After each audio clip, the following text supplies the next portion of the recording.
Hello అండి, అందరూ ఎలా ఉన్నారు? అందరూ బాగుండాలని కోరుకుంటూ అక్షయ ఛానల్కి స్వాగతం.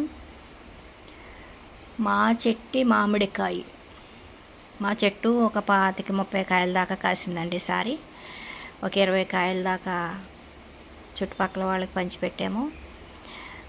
ఇంకా 4 కాయలు ఇంట్లో ఉంచేసాము. 3 కాయలేమో మాగే పచ్చడి పట్టాను.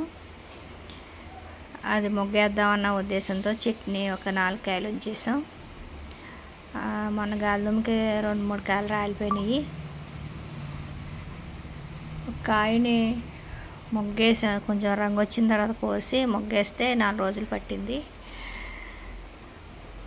అది ముగ్గితే ఎలా ఉంటుందా అనేసి మాగాయ పచ్చడికే కానీ ఆవకాయ పచ్చడికి బాగోండి. కాయలు అయ్యి జలాలు అంట. కాయలు అయ్యి చాలా పెద్దగా, ఒక్కొక్క కాయ 1.5 కేజీన్నర 2 కేజీలు బరువు ఉంటుంది.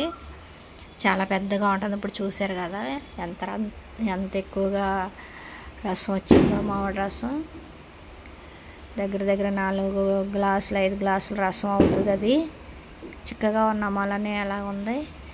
ఇదే తాండ్ర కింద వేసుకోవచ్చండి. దీంట్లో పంచదార కానీ బెల్లం కానీ కలిపేసి తాండ్ర వేసుకోవచ్చు.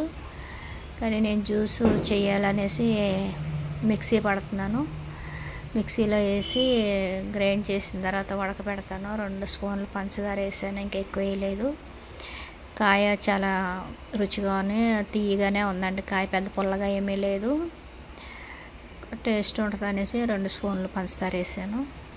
మిక్సీ అయిన తర్వాత మిక్సీ పెట్టేసి దాన్ని మళ్ళీ ఉడకబెట్టే దాంతో ఏదైనా పీచు గట్ట ఉంటే పోతుందనే ఉద్దేశంతో ఉడకబెట్టి కొంచెం వాటర్ కలిపి దాంట్లో పలచగా చేసి,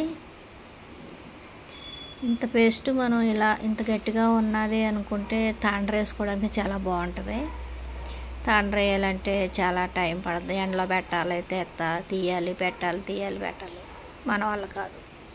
జ్యూస్ తీసేసుకున్నాం అనుకోండి, ఇందులో వాటర్ కలిపేసుకుని ఉడకబెట్టేసి బాటిల్ కానీ గిన్నెలో కానీ వేసేసుకుని ఇలా ఫ్రిడ్జ్లో పెట్టుకున్నాం అనుకోండి, ఎప్పుడు కావాలంటే అప్పుడు తాగడానికి వీలుగా ఉంటుంది. ఎవరైనా వచ్చినప్పుడు కూడా ఇవ్వచ్చు అన్న ఉద్దేశంతో నేను జ్యూస్ చేసాను. ఒక కాయనండి, అది అంత పెద్ద జ్యూస్ వచ్చింది. చూసారా ఎంత అందంగా ఉందో, టేస్టీగా కూడా ఉంది. నేను తాగడానికి గ్లాసులో పోసుకున్నాను. ఈ వీడియో మీకు నచ్చిద్దని ఆశిస్తున్నాను. ఒక లైక్ ఇవ్వండి. కొత్తవారు సబ్స్క్రైబ్ చేసుకోండి, షేర్ చేయండి. మీ కామెంట్ రూపంలో ఎలా ఉందో చెప్పండి. నాకైతే మామిడికాయ జ్యూస్ చాలా బాగా టేస్టీగా ఉంది. మా చెట్టుకాయ కాబట్టి. బాయ్ అండి, ఉంటానండి.